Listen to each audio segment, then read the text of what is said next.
topics for my bit. We are going to go through the now, and I'm going to go through some key performance bits for the practice over the last 6 months. We're then going to move on to where we're going next. So these are the goals that we've set for the next 6 to 9 months for Ashlands. And then we're going to go on an overview of our values as well. So that's something we've not really had a proper conversation about, on what Ashlands values are, and that's how we run as a culture in the practice. And then after that, I'm hoping you're feeling a little bit inspired to help us decide on what our new strapline is for Ashlands. So those of you who don't know, it currently is "We care because you care," and we're going to scrub that and go with something new, and you get to decide what that is.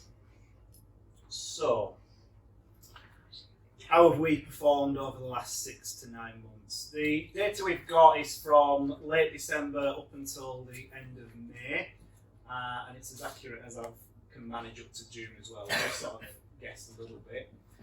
So these are the first two things we'll look at. Pet health plans. So we've had an increase of 2.9% since January, and the interesting bit of data behind this 2.9% increase is the number of cancellations.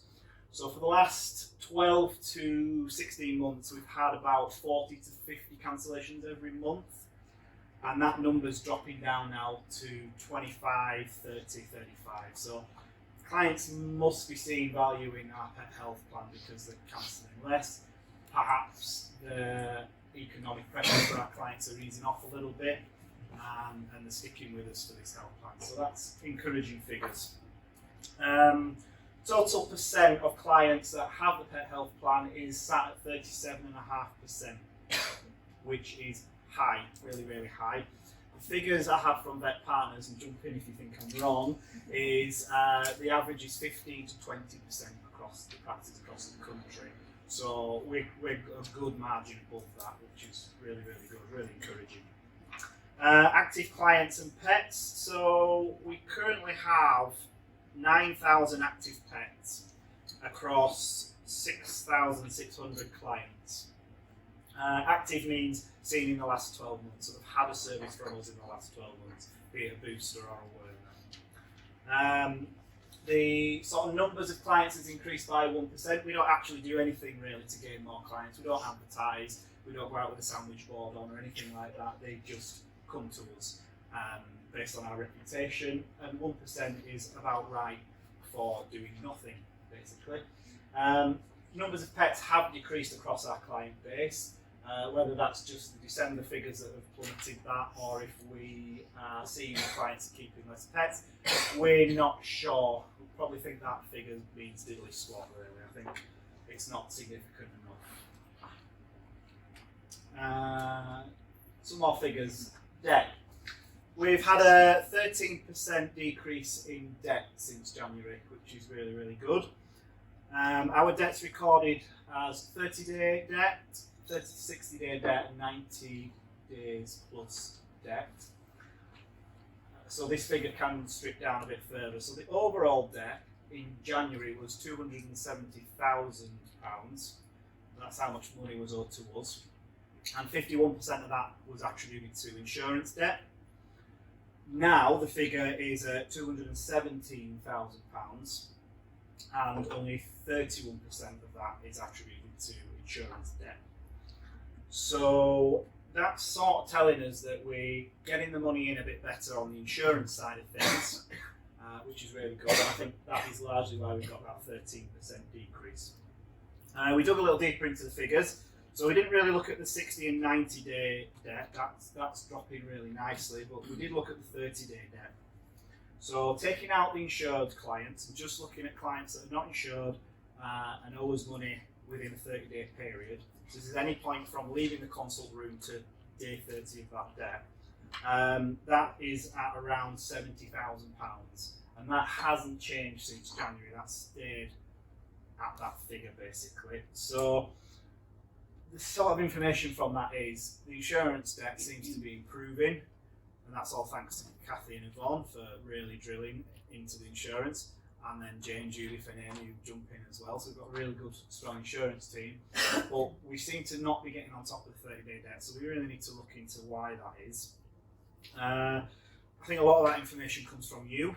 If you know reasons why these clients seem to be not paying, I guess we sort of need to hear about that, because I think we need to change tactic a little bit on how we get these clients to pay at the end of consult. I'm happy for anyone to jump in now if they've got a thought. I think a lot of, well, in Lisbon, quite a bit, I think, is probably clients that have had an animal put to sleep. Yep. We don't take payment Yep. at that time. Or the odd clients walking out when we're busy. Yeah. Yeah, and I don't know the answer to that one. No. Okay, that's good. Any other thoughts? I was going to mention, previously we've had clients who we've tried to book an appointment and we can't book an appointment because they owe money, and when you say that to them, they actually do cough up then. Yeah. And I think that's a good approach. Yeah, that's Because something new we've put into It January. also takes the pressure off the receptionist as well, because we're there to see the clients, etc. You can ask them for the money, and if they stand there and say, well, I haven't got anything, you can't exactly run the tackle over to the door, I need to get money out of them, but by saying No, not without training. But at the end of the day, if you sort of like said, I'm really sorry, I can't physically book this appointment for you, and there's an outstanding amount on the account, if that can be cleared, then we can look. Yeah. But it does take some of the pressure off, and it's sort of like if they're really wanting an appointment, then they do. It's amazing how many that do cough up at the end of the day. Yeah. So you're finding that's working okay? Yes. Okay, well, we'll keep doing that. Judith, just putting you on the spot here a bit.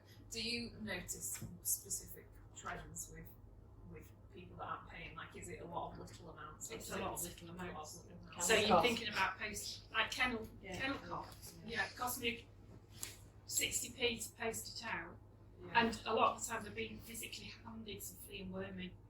Right. So Yeah, so how about the big amounts that are post op and hospitalised that aren't insured? Are they not as? I mean, if you're collecting your animal from an inpatient thing, and there's castrates, there's spays as well that goes out as well. It's just I think we getting all need to to be it. more mindful, and I think one of the things is potentially the vet who's dealt with the case passing on to whoever's discharging it and saying this needs to be paid for at the time, because the receptionist is so busy at the time. I think if the vet's discharging it themselves, they need to bring up, so we'll go to reception and pay, or the nurse that's discharging it needs to be told that they're, because quite a few of my orthopaedics, they'll know, we've gone through loads of costs, they know they're not insured and they still don't pay, but that's because we just assume that they will be going through insurance. Can we not get them to pay before they pick up their animal? So they come to reception, tell you who they are, and they come to collect their animal, we take payment and then discharge. We do that. We try doing that, Skipton, yeah. So there's a bit to look at for that. Communication is probably the big one when it comes to asking clients to pay, and that will be probably covered this afternoon. So we might have some ideas from that. Net Promoter Score, we're maintaining at about 79%. It sort of bobs along that number. These are the text messages that clients get after an appointment, and they're asked to give their opinion on how it was in the waiting room, how the vet was, their general experience, and then it turns it into a score out of 100. And our total score is about 79%. I'm told by vet partners anything 80% upwards is very, very good. So we're about there, which is good. Unfortunately, Net Promoter Scores are getting turned off for a bit now because we're moving to a new system, and that could take quite a while. So we're going to change our focus on feedback from clients and getting that positive feedback to our Google reviews. So our Google reviews are exceptional. We've pretty much been 5 stars for 13, 14 months now. We get about 4 to 9 reviews every month. That's 4 to 9. And they're always 5-star without a doubt. We had 1 1-star, but they said something really nasty and racist, so we took that off. So yeah, 5 stars all the way. So we want to improve that because the business itself gets a lot of organic traffic of new clients if they're scoring high on the Google reviews. If people are searching vets in the area, places with lots and lots of reviews get higher up on the Google search stuff. And also, clients are going to look at those reviews and think this is the place to be. And the higher number of reviews we have, the more the client's going to be encouraged to come to us. The practices on average have got about anywhere between 75 and 90 reviews, Skipton, Glusburn, Ilkley. We want to get that right up to 250 upwards if we can. So one of the focuses we want to look at is how we get the Google reviews done by clients. The ones that are coming through at the minute are either clients that have spontaneously decided to do it, which is very rare, or they get prompted from these text reviews they get. So when they do the text review and it's positive, it then says, oh, well, why don't you do a Google review whilst you're here? And that's where they're coming from. So we're predicting in the next month or two our Google reviews will stop coming through. So giddy. So ideas, I guess, is what we're looking for on how we can get clients to leave us Google reviews without having a computer sat there and saying you must give us one before you go. Cards before. Cards, yeah. Yeah, previous practice. So every time we handed the receipt, they got a card saying please leave a Facebook or Yeah, we could do that. That's good. I'm QR gonna. code so they could scan something in reception and take them straight through to somebody with a review. Yeah. Because that's all the rage now, isn't it? You can flash your phone and it's through. Have a look QR code. Absolutely. Did you say that's okay? Yeah, I think it's something we can put out. Yeah, definitely. It's definitely something we can look at. There's nothing wrong with you asking for a review as well, verbally. If a client's been really pleased and they say to you at the post-op check, you know, really, really pleased. It's cringe, isn't it? I know. I'm realising it's coming out loud. Well, just say it. At that point, I said to him, because he was doing similar and really raving about physio. I was like, would you mind putting that in a review? And he sent an email to the practice instead, so QR code, so that he could do it. Yeah. Yeah. He said it in a waiting room full of people. Don't even say it, just slide it across the table. Just scan this. So it's just, don't be scared to ask for positive feedback from clients if they're indicating that they're very happy with the service, because they'll do that for you if they like you enough. Insured pets. We've seen a 2% increase in insured pets. So out of our 9,000 active pets, 32% are insured, which is the high end of normal, basically. We don't really put a big focus on insurance advocacy. We as a practice, we're not pushing you to talk about insurance a lot, but it would be good if we did have that conversation with the clients, and it's really knowing where the best point is to have that. So that slides in there really to ask, where do you think we should talk about insurance with clients? Puppies and kittens. I think that's the last of the arguments. Yeah? For how many we Okay. don't think we do enough for, because obviously that's up to about 18 months, isn't it? Yeah. We can offer them the 4 weeks. Yeah, so the 4 weeks free is a good point to pull them in at. Yeah, that's really good. You Yeah. will have somewhere you use it, like having puppies with fractured legs and even like a vaccine reaction in the kitten that came out of ours and that hadn't got an IVC, and if it had been given it, that would have automatically been covered. And there's just little things where you think, God, if I'm just giving them one, and then I this think- whole I think consistency as well, because if we're giving them to some and not others, and say, well, hang on, Yeah. my neighbour's puppy got free insurance with you, why didn't mine? So I think we need to decide what point we're given out. Is it when they come in and see the vet first, or is it when they come and see the nurse? It's got to be a vet. Yeah. Check. Yeah, it can be a It's vet. supposed to be nurse, if we change it, it's gonna be a nurse. But we need to decide at what point we push it. I think it's just First heredity, visit, because we can always have pick up on it subsequently if they haven't known taken it or followed it. That's what I was thinking about. Second half or Oh, yeah. running out. Have you got? Definitely had big complaints before where people haven't been offered it and then would have been, yeah, would have been big complaints. Yeah. So we need to pull our trousers up. How have they found out? How have they known? Because somebody else Well, has quite it. often they've been like, oh, did you get the free cover? Oh, Yeah, God. no. You don't do that if something comes in out of hours. Yeah. You've got free. Yeah. Is there scope to put together like a new puppy or new kitten pack with pet health clubs? Yeah, that's very good. Yeah. The form. They're not under review. Yeah. Yeah, it's just a process. There's a few little things in the pipeline for that, and it's a topic for the vets meeting next week. Surprise, to discuss at what point or what subjects should the vet be covering alongside this pack, and what should be covered at the subsequent vaccines with the nurse. So I think that'll start getting traction after the vets meeting. I think we'll start getting back. Average spend per client has increased ever so slightly. So our clients, the average spend is about £425. That hasn't changed much since January. Hasn't really changed much since last year. But the sort of what we glean from that is that clients are getting a little bit less for the money that they're spending, taking into account things going up in price and such forth. So cost is always a difficult one to talk about with clients, and it's always something we really want to sort of positively affirm with you that it's okay to talk about cost with clients. But cost is just a transaction, that's just what it costs. We want to put a bit more focus on the value of what it is you're discussing, because we talk to each other all the time about how much value there is in these services that you're giving. So it might get picked up a bit this afternoon, talking about value. So this is, for those who are not quite sure what that means, it's what this service means to that client. So they're going to buy into what you're discussing with them if they see that benefit.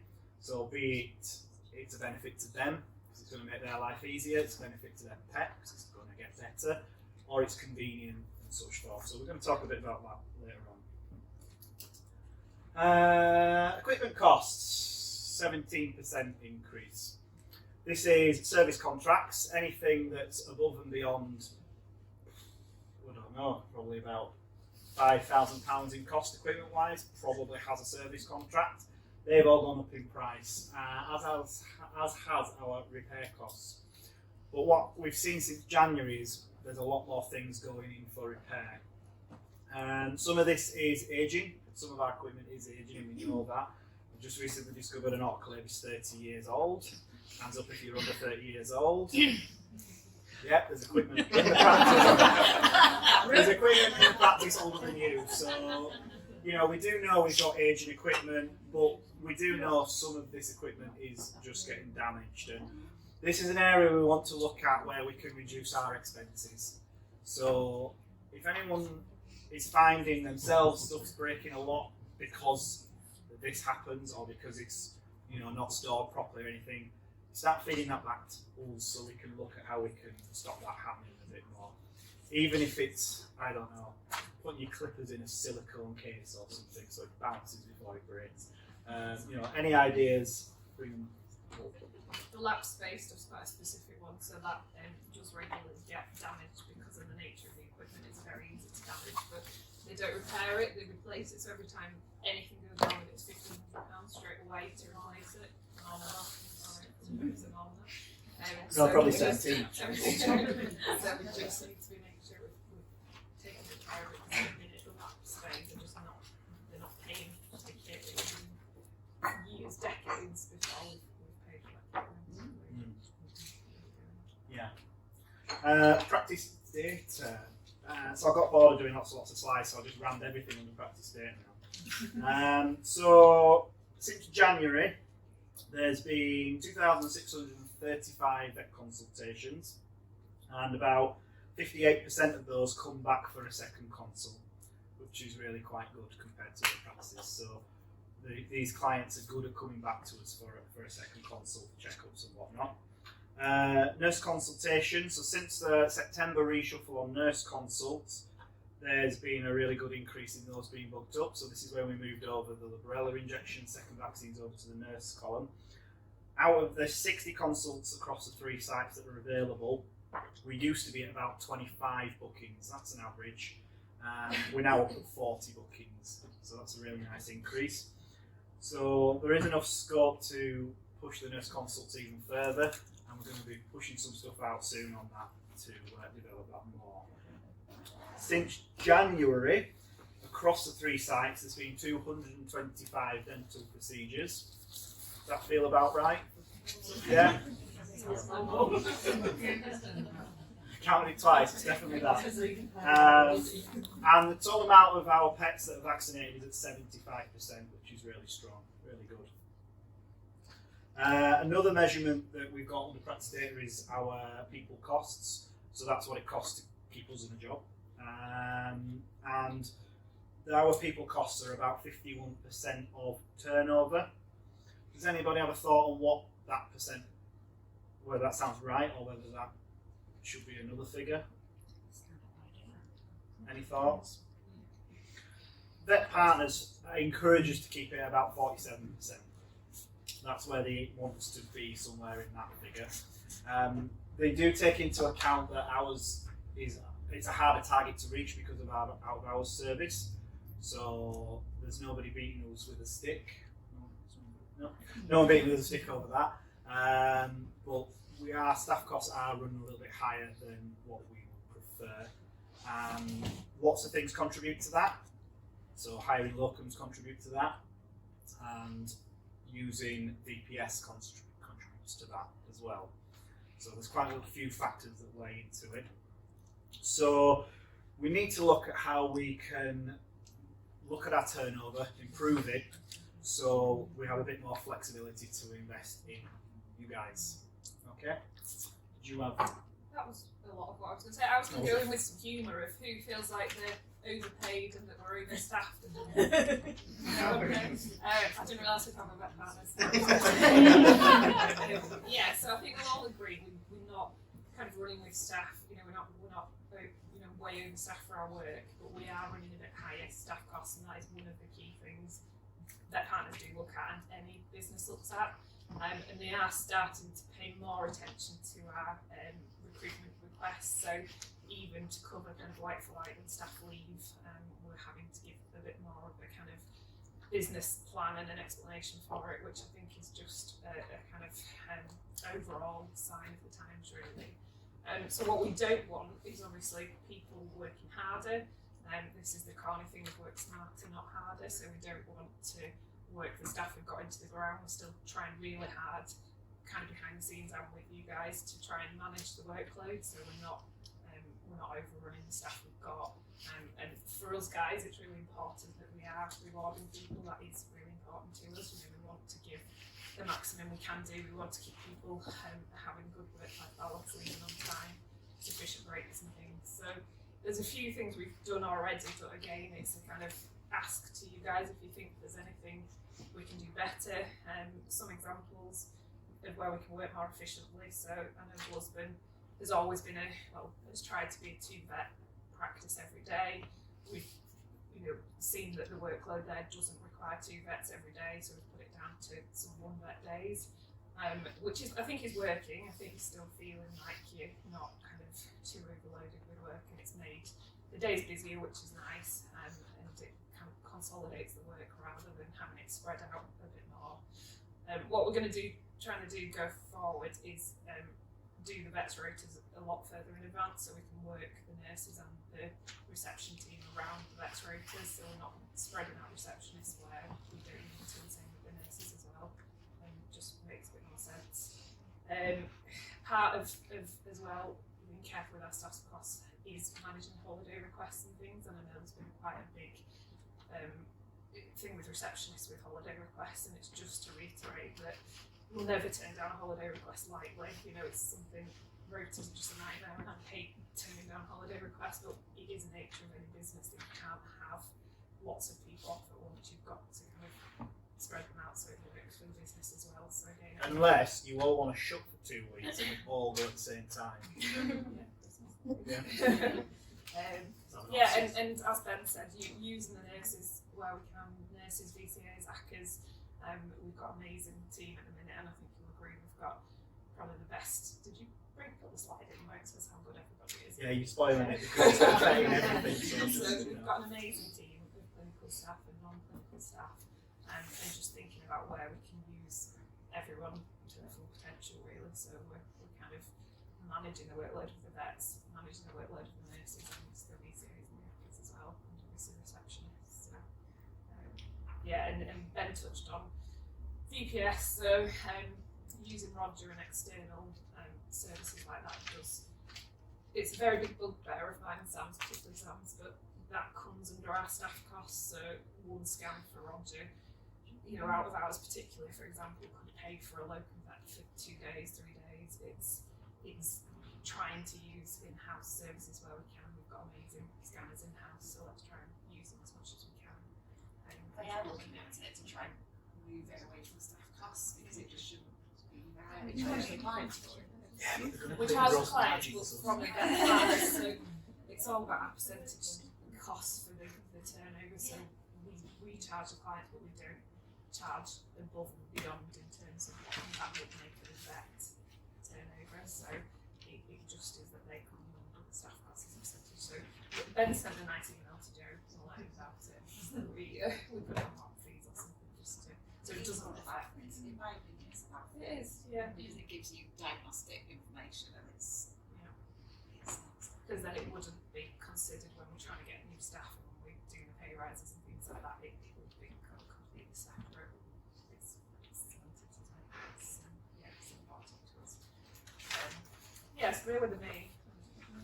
And obviously it's a percentage against turnover, so again, it all comes down to us charging properly, appropriately. You might just think, oh, it's, it doesn't matter, you just slip something in there, but it all does affect what our staff costs are as a percentage, which affects everybody in terms of when it comes to the wanting more staff and being able to get them as well. Lovely. Next 6 to 9 months. So these are goals that we've set for the business on what we want to achieve in the next 6 to 9 months. We broke it down, so we've put it into 4 things, and there's a bit more detail on that. So we're going to start with growth. So we're looking for the growth of skills. So we want to make sure you're progressing your skills and your interests, because if you're engaged and you're getting to use those skills, then you'll want to stay with us, which is brilliant. We also want to encourage team members onto the Vet Partners Clinical Board. So I don't know how much you know about the Clinical Board, but that's a group of individuals across Vet Partners that discuss clinical-based stuff, and it breaks down a little bit further into clinical interest groups. So you think of a veterinary-based subject, there's probably a clinical interest group for it. It does involve a WhatsApp group, I expect. WhatsApp, is it? It is. It's probably another WhatsApp group. But again, if there's a particular subject that you're very much into, you could be in a group with like-minded individuals discussing that subject, and you're actually then influencing change across Vet Partners. Selfishly though, you're also getting really good ideas to bring here to us that we can implement and use. So that's a really good area for you to grow your skills. Clinical interest groups are not just for vets. These are for nurses, these are for students, receptionists. There's all sorts of subjects that you could get involved in. You don't need a particular qualification for any of these groups, you just need an interest in that subject. Okay. Developing people's skills means that we can increase our services and the breadth of our services, and that does mean we need to grow the team to implement that, and it's something that we're really keen to do. But as Nikki's touched upon, and I've lost paragraphs and paragraphs of stuff now, so I don't need to cover it, but we do need to look at how we're using everybody and if everybody's used to their best potential. So if there's ways you're being rotated or you're looking at the rota and think this is a bit loco, come back to us and tell us what's not working. If the flow of the day is not running as you think it could, we need to know about that, because it's easy for us to sit in the office and write rotas and just carry on as we're doing as normal, but you guys are there doing it, and if it's not working, we need to know so we can help make changes. Yeah, I think that's a really important point. I was going to say that if anyone's got suggestions for rotas, for different shifts for nurses, vets, I think just let us know. It's limiting it quickly at the minute with the rooms is the main factor, but obviously going to the hospital we can start completely fresh. But I think we get pigeonholed into what's there and what's already been there, and things like when the nurses do the admits, for me it's great and it is working. It's a bit different to how it has been, but I think any suggestions, there's an anonymous suggestion box, or just come and tell us on messages. But yeah, it'd be good to get everyone's point of view. And it doesn't have to be a rewrite of the rota. We're not asking anyone to rewrite the rota, unless you want to rewrite the rota. Who wants to do But that? even, we're not even asking you to provide the answers. Sometimes just tell us the problems, because if we don't even know what they are, we can't make any changes. The other area we're looking at is preparing for the new hospital is going to be a big focus, and it's going to get bigger as we get nearer to it. All protocols are under review for this. We're really keen to move into that building running pretty slick.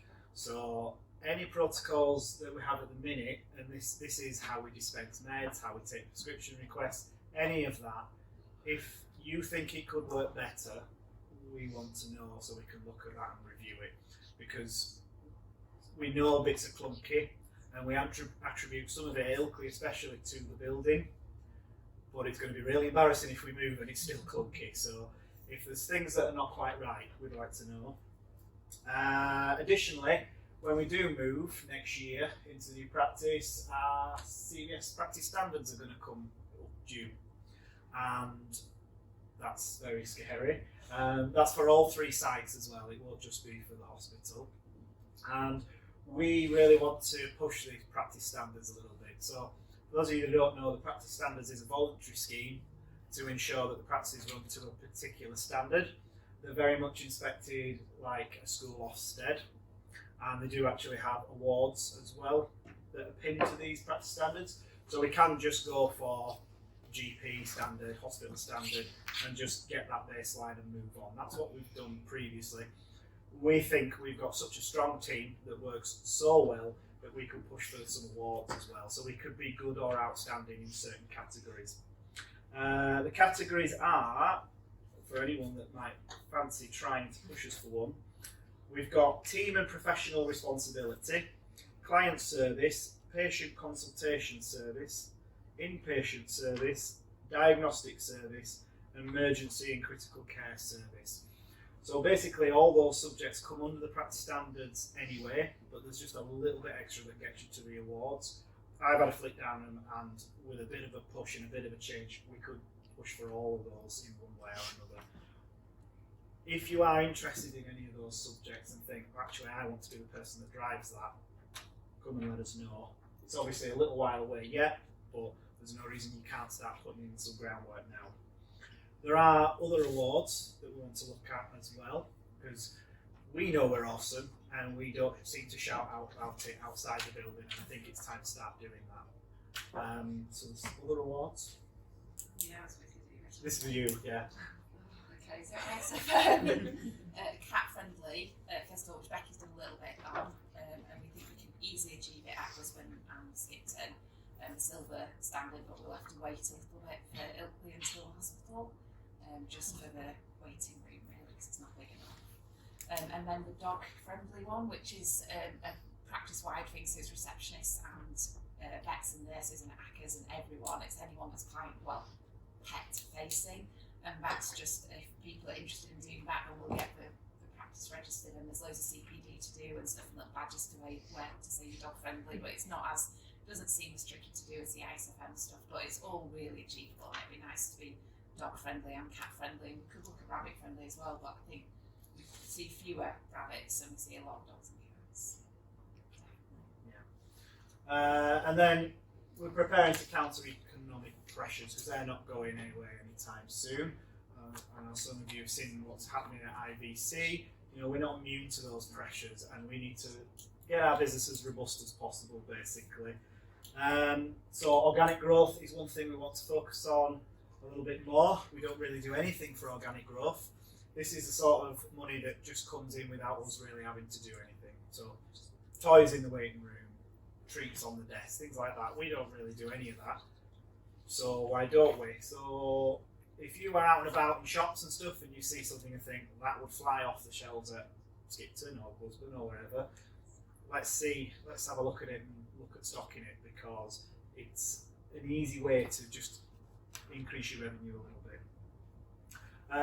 Leakage is always a subject in my mind.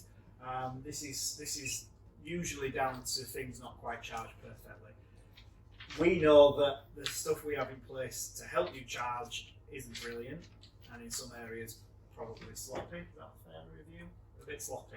But there's so many services on Robo that it's hard to counter it very easily. So if there's things you're charging that you think, I'm not even sure this is right, start telling us so we can tidy it up a bit and make it easier. And then the leakage will improve. And just as a positive point on that, I mean, dentals are an example which over the last 12 months, 18 months are just perfect. So massive improvement with those. I mean, we were having estimates just before Andy left, 250, 300 for full dog mouth extractions with fluids and bloods. And the days of those are well gone, and there's estimates on everything. Everything's charged. Dental's a prime example of that. That was just a case of we just weren't charging because we were in that habit of it costs about £300, and now that's just normal. It's just the routine, and we're charging it properly, which we should be for the time we take and the skills that we have. Yeah, and it hasn't impacted, sorry Aaron, the number of dentals we're getting booked in. So having those honest conversations with the client on what a dental involves and costs, we're obviously having it because we didn't see a plummet in the number of dentals being booked in. Sorry Aaron. So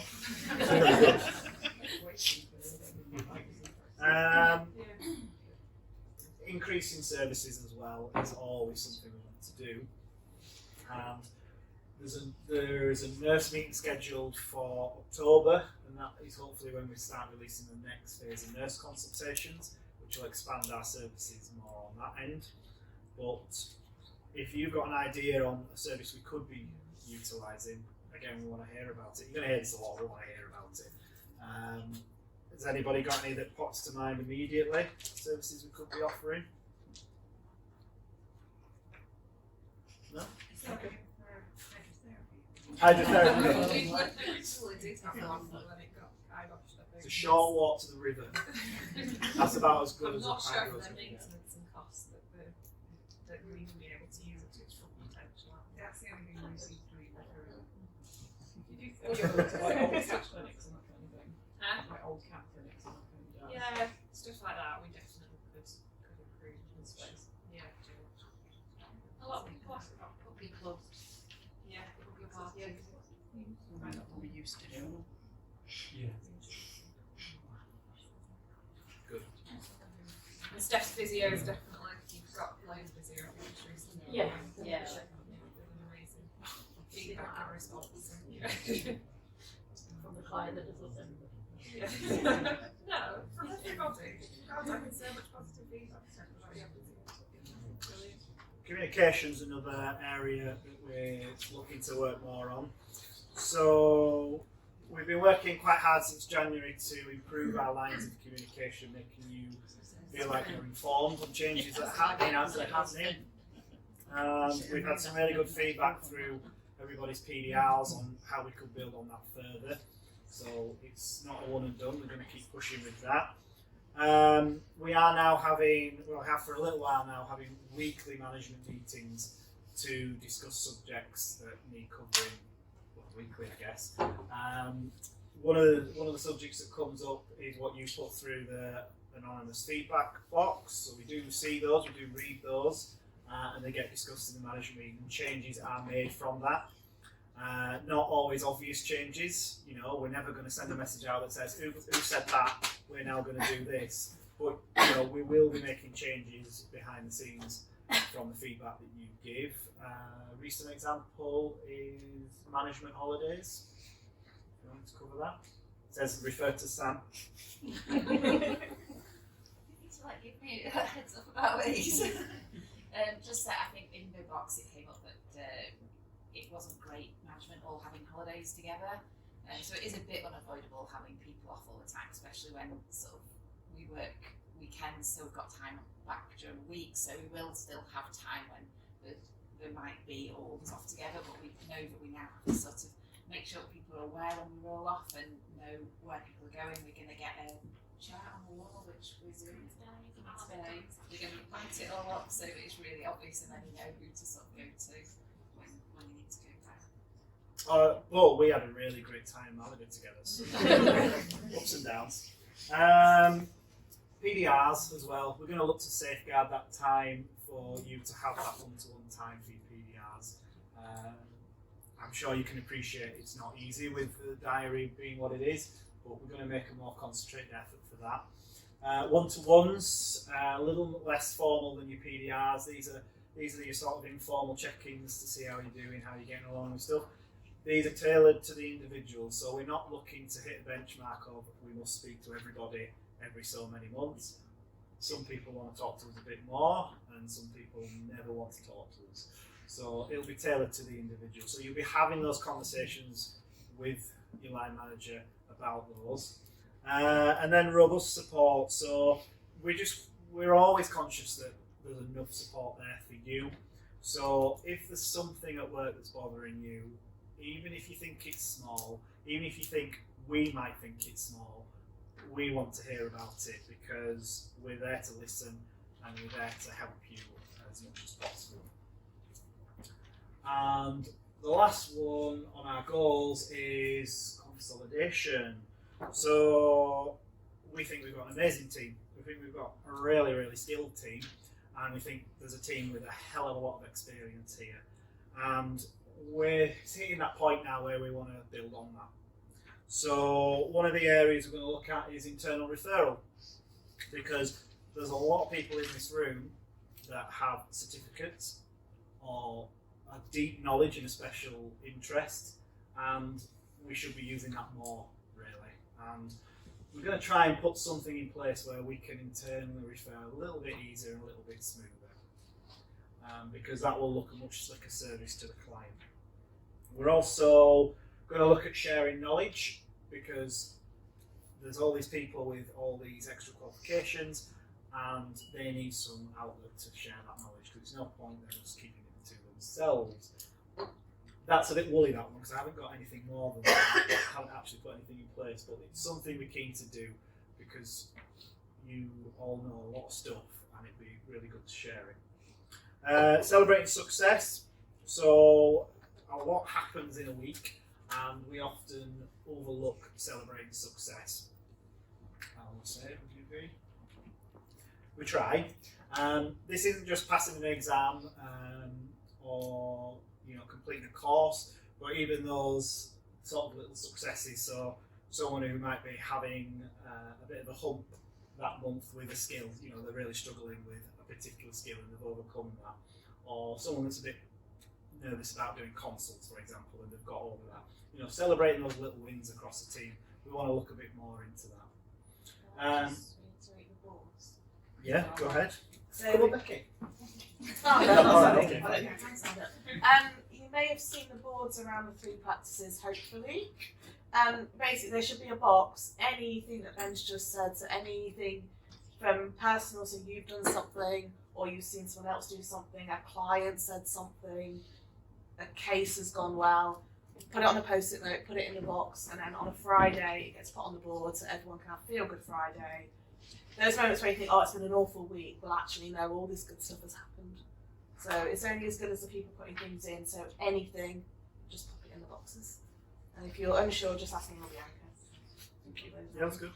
And then champion roles. So we can't do everything, and there's areas of the business that a champion role could really advocate for and push to improve. So we've got wellbeing champions, which their focus is the wellbeing and improving that across the site. There are other things that we're looking at and we'll be releasing out for people soon. So, values is what we're going to look at next.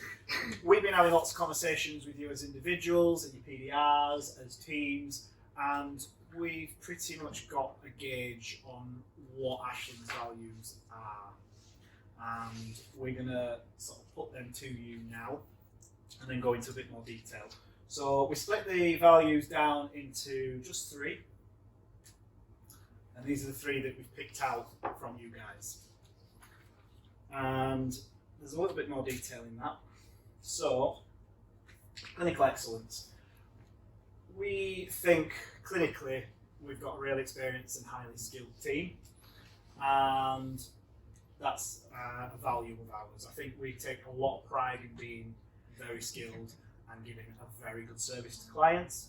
So under that is tailored treatment, so actually working with the client to give the best treatment. Those of you that might not move around the sites as much might not realise, but we cover a very wide demographic of clients. So that ranges from clients where money's no object, do everything, to clients who, you know, that's out of reach for them. And it's important to be mindful of that when we talk to clients, that sometimes our service needs to just alter to fit to that client's needs. With the pet's wellness in mind, of course.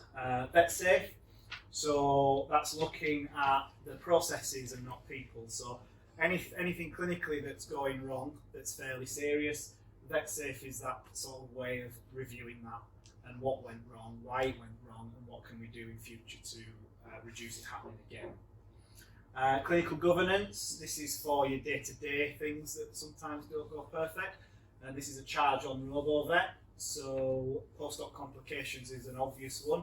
It's things that are outside our control that go a little bit wrong, and it's a way of recording that.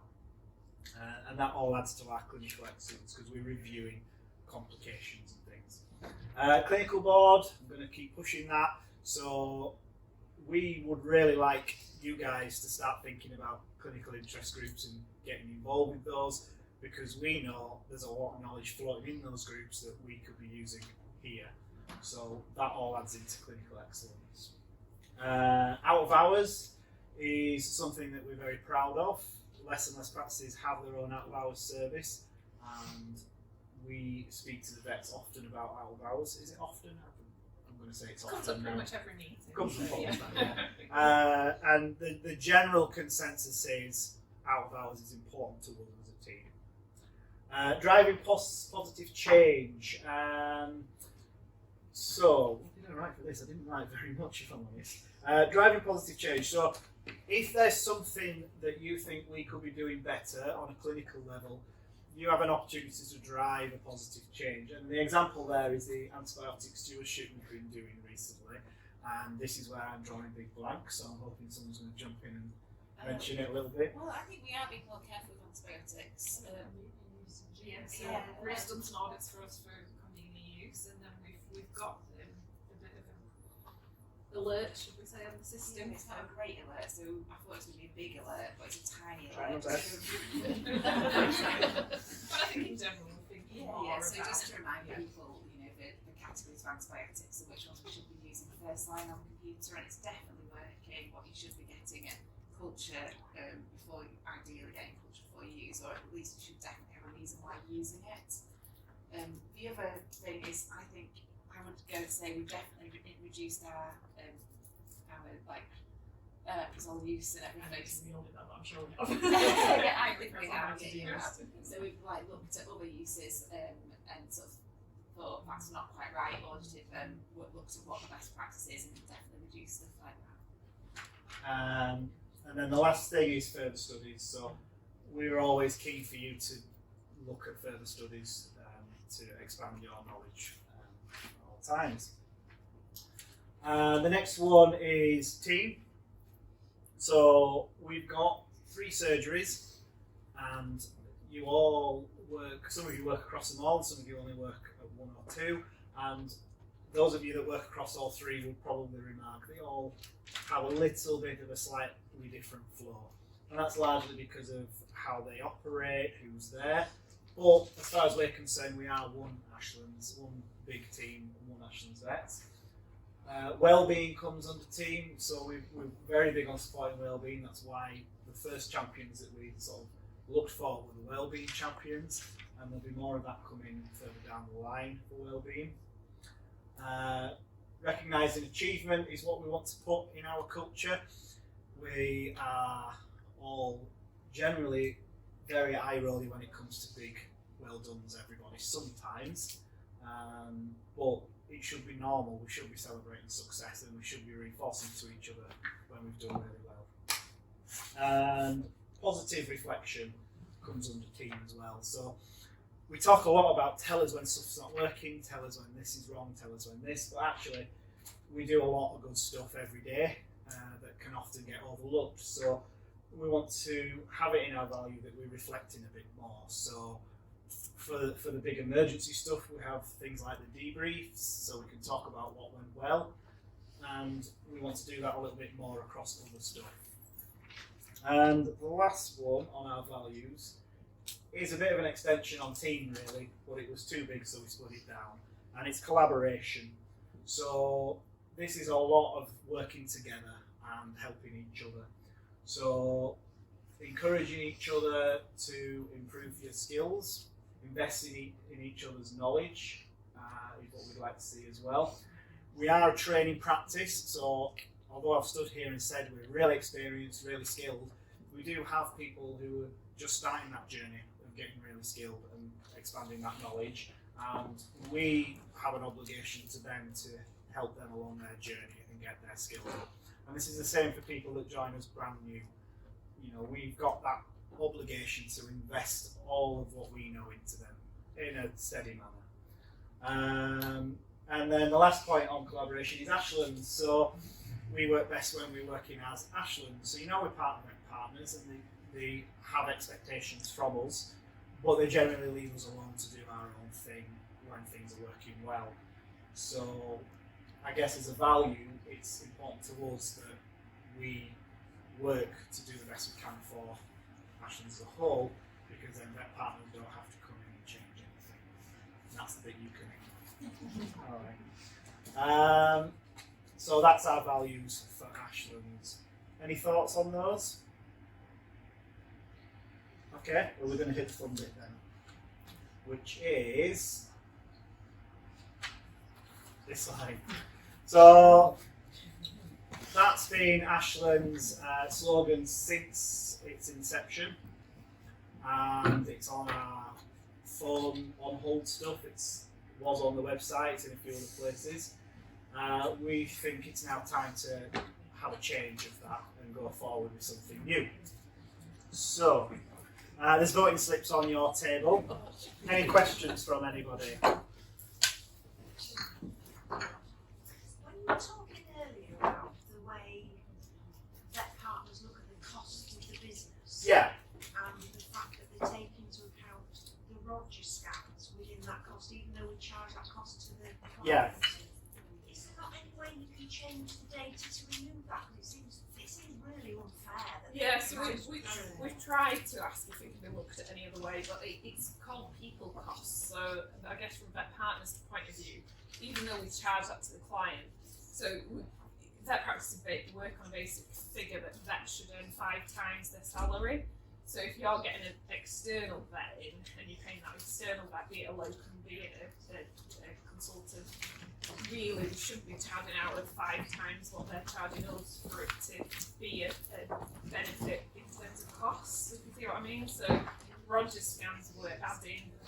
I mean, a Roger out of our scan at 850 quid, we can't. We can't. 5 so times we're that. basically having Roger to benefit our clients, to keep stuff in house. could it not? So if somebody needs a Roger scan, could you not do it in a different way? Could they not go to him? No, that's not always. So this is the argument. So essentially, from a business P&L, we call it the profit and loss spreadsheet, it is actually better for us to refer externally. So in terms of our costs and our staff costs, for us to say ophthalmology, anything that needs anything advanced, refer externally, it actually reflects better when it comes down to staff costs. But I mean, it's very much Direct and pay us for like the nurse times of older pets. it's just the way that partners charge it as a fee. And it has been a book grow, we have grown, but it's how it is charged. And I think it is a very small part of things, and I think it's just making people think that if there's anything we can do in house, so like the ophthalmology stuff, we didn't have Alex as an option 12 months ago, and we didn't refer that many eye things, whereas now we seem to be using a lot, whereas sometimes people in house might be happy to look at things. So it's not that we shouldn't be using Roger. I think the benefit to clients, to us for learning, to kind of then keep in the case, because obviously there's hospitalisation costs that we do benefit from, but they come under a separate, they'll have to our turnover. So it's more that, not that we don't want to use them and we shouldn't be using it, but it does affect the way we charge them, just thinking about it. The percentages it affects are very, very small.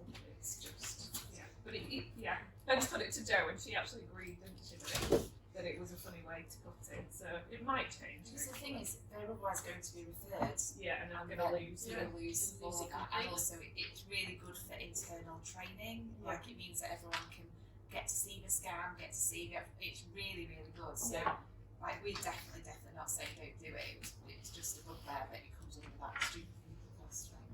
And it's just thinking about the use of them rather than anything else.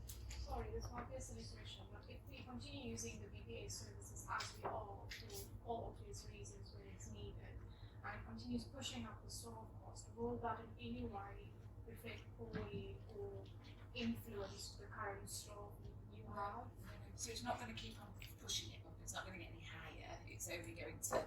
We saw it with scanning, sort of. So we used to get DPS out loads for scanning, but then when everyone got like more confident with things, you know, the scanning costs went down, and we're hoping the same thing will happen with the ophthalmology stuff as well. You know, so it's not going to keep on pushing it up, and also it's not going to affect the current staff. I'm just saying that it's out. We were basically saying it's a bugbear. It's annoying. And it doesn't affect the But now, it's just but it affects percentages, flexibility Yeah. for growth. Yeah, so Future. if our staff costs were running at say 47%, which is I think that count as aim, then any proposal for new staff we put in, I don't think they'd even really look at, but because we're sat at that 51% is the average for the last 6 months, we are getting things looked at a bit more closely. So margins are tiny, and there's not going to be a big impact, but it's just little things we can do to really. So do we know what our cost would be if we didn't have lodger included? Our percentage if we didn't have that? It varies, so month to month it varies a lot as to how much we use them, and I don't think it would even impact a full percent, say, but it's just more that, say, if we have used them a few times in a month, then not every use is strictly necessary. That cost could have been a locum cost for a day or two, which would then increase the turnover. There's knock-on effects at the moment, but the that on its own isn't likely to do much at all. If we didn't use it at all, I don't think we'd see a massive difference, but it's taking a lot of things into account. So locum cost for a vet would probably equal another receptionist then or something. Yeah, so another of the things is we've not used the locum vets very often. So we essentially have been down 2 full-time vets in the last, like the beginning of the year, and well, with Anna off and Rosie, off a bit when I'm off, and we've managed by consolidating the work to not use locum vets because that is a big impact. Yeah, but I'm saying if you're saying it's equal to a locum vet for 2 days, but that would be for equal example, to a but any receptionist other wage, staff, exactly. Yeah, so it's which would help the reception. it's just to think about, because I think we didn't realise it was charged like that, and I think people don't when you're just thinking, oh, I need a Roger scan. You know, it's just more thinking, is it urgent there, and then could someone in-house do it, even if it means a vet swap into a branch so someone can come over. If it's just a logistics thing, or if it can wait till the next day when someone's in, or at a weekend it's a bit of a panic, it's just thinking whether it's definitely needed to get considering the big picture as well. But it's not to say that people should be using them, but if in an emergency they need them, then they need them. It's never going to be frowned upon that. Any other questions? So the votes have been counted.